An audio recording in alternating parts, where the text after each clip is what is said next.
Hey guys, welcome back to the channel. So we're gonna try to make this thing consistent and upload once a week. So here we go.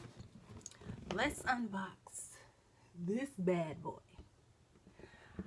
How many of you out there shop at Harbor Freight? Raise your hand. Okay, not many. Some of us are still kind of like trying to build our arsenal. So in that, I suggest that you do go ahead and purchase you some tools and equipment that doesn't necessarily break the bank.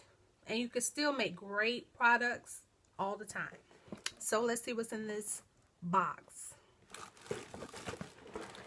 First things first is a bag of goodies, as always. They have a extra spray tip. There's 3 different size sprayers in here, and I'm pretty sure they're the nozzles are bigger or smaller. And also there is a cup, a paint cup.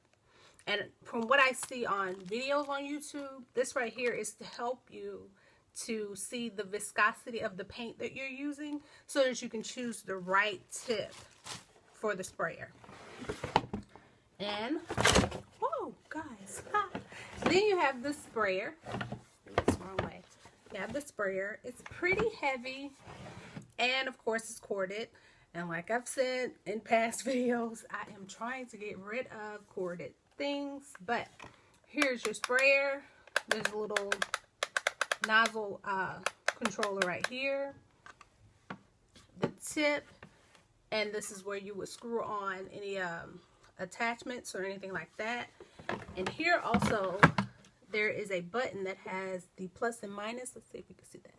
Plus and minus, and that is to either, I guess, open or close so that, you know, it'll spray or whatnot.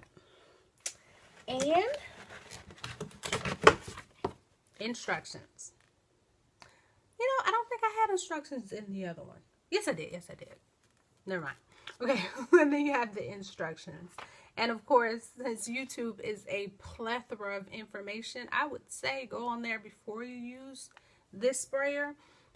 I've heard a few people say that the sprayer got a little bit away from them when they used it the first time. So I would say do a little bit of research and make sure that you're in a space that you don't mind messing up. So outside of that, I guess I'll see you guys next time. Thanks for hanging out with me. Peace out.